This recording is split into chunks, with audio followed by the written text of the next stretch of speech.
Hello les amis, je vous retrouve pour une nouvelle vidéo sur le football européen et la Ligue Europa Conférence et je vais vous présenter le match Olympiakos contre Fiorentina. C'est un match qui a lieu ce mercredi 29 mai 2024 à 21h et c'est la grande finale de cette Ligue Europa Conférence saison 2023-2024. Alors pour vous présenter cette rencontre, je vais revenir sur le parcours de ces deux équipes pour en arriver à ce stade de la compétition. On verra ensuite les 10 derniers résultats, toutes compétitions confondues et les stats et on terminera par les compositions d'équipes et tactiques éventuelles, ce qui nous permettra d'avoir une idée, une tendance à ce match. Alors pour ceux qui souhaitent voir ce match à la télé, sachez que vous pouvez le voir sur W9, Canal+, et Canal+ Foot.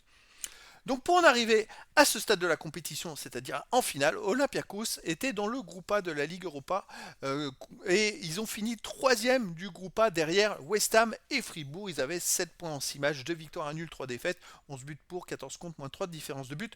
Ils étaient devant Baka Topola et donc ils ont été reversés dans la C4. Ils étaient donc en C3, ils ont été reversés vu qu'ils étaient troisième en C4 et en C4 ils ont eu un huitième de finale à jouer contre Ferencváros, un 16e d'ailleurs de finale contre Ferencváros où ils ont gagné 1-0 à domicile et ensuite ils sont allés gagner 1-0 à l'extérieur, donc 2 victoires 1-0 pour se qualifier pour les huitièmes de finale. En huitièmes de finale, match aller à domicile contre Maccabi Tel Aviv, perdu 4-1. Alors là, une grosse raclée à domicile et incroyable. À l'extérieur, ils sont allés gagner le match retour 6-1 à l'extérieur. Alors des renversements de situation comme ça, il n'y en a pas beaucoup. Il n'en existe pas beaucoup pour une équipe qui a perdu autant à domicile qui va gagner à l'extérieur. Je me rappelle d'un Metz-Barcelone dans les années 80 avec Metz, il me semble, perd 4-2 à la maison contre Barcelone. Il va gagner 4-1 à Barcelone en étant mené 1-0 avec 4 buts de Toni Kurbos. Voilà. Ensuite, en quart de finale, l'Olympiakos a affronté Fenerbahçe. Ils ont gagné 3-2 au match aller. Ils ont perdu 1-0 au match retour. Ils se sont qualifiés au tir au but. Demi-finale contre Aston Villa. Ils ont gagné 4-2 à Aston Villa. Un énorme carton à l'extérieur. Une belle performance. Ils ont gagné 2-0 le match retour. Et c'est une finale pas volée du tout. La Fiorentina, de son côté, était dans le groupe F de la Ligue Europa Conférence. Et ils ont fini premier avec 12 points en 6 matchs, 3 victoires, 3 nuls, aucune défaite, 14 buts marqués, 6 buts encaissés, plus 8 de différence de but. Ils étaient devant Ferencváros. D'ailleurs que Ferencváros, qui a été battu par l'Olympiakos 2 fois 1-0 en 16e de finale. Et ils étaient aussi devant Genk et devant Belgrade. C'était plutôt serré en tête du groupe. Donc comme ils étaient premiers, ils ont été qualifiés directement pour les huitièmes de finale. Ils ont affronté le Maccabi Haïfa. Ils ont gagné 4-3 au Maccabi Haïfa. Ils ont fait un partout au match retour. Ils sont qualifiés comme ça. Ensuite à Victoria Pilsen, ils ont fait 0-0 en quart de finale. Ils ont gagné 2-0 le match retour. En demi-finale contre le Club Brugge, ils ont gagné 3-2 à la maison et ils ont fait un partout au Club Brugge. Donc en fait, sur les 12 matchs joués cette saison en Ligue Europa Conférence, la Fiorentina est invaincue. Au niveau des 10 derniers résultats, toutes compétitions confondues, alors pour Olympiakos, c'est 6 victoires de nul de défaite, 20 buts pour, 12 contre, plus 8 de différence de but.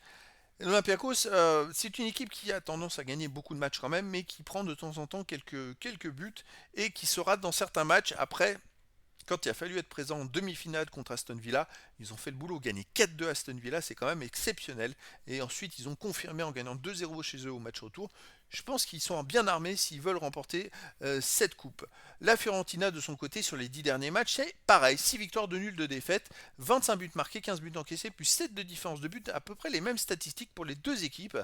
C'est vrai que la Fiorentina aussi est capable d'hausser son niveau de jeu contre des équipes plus fortes. Après, voilà, c'est deux équipes pour moi qui se ressemblent beaucoup.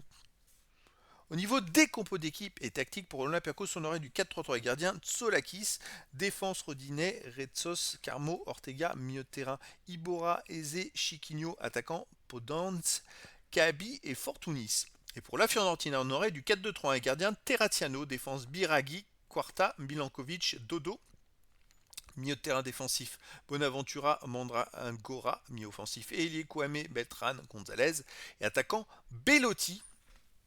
Donc voilà les amis, le décor est planté entre ces deux équipes. Alors être invaincu dans une compétition pour la Fiorentina, ça veut rien dire quand on voit que les Leverkusen avaient fait 51 matchs de suite sans perdre et ont perdu la finale de la C3 contre l'Atalanta de Bergame 3-0.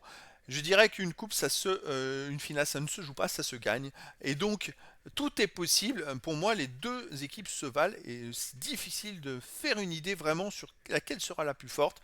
Donc, je vous donne rendez-vous ce mercredi 29 mai 2024 à 21h pour la finale de la Ligue Europa Conférence saison 2023-2024, Olympiakos contre Fiorentina. Voilà les amis, je vous dis à très bientôt pour une nouvelle vidéo.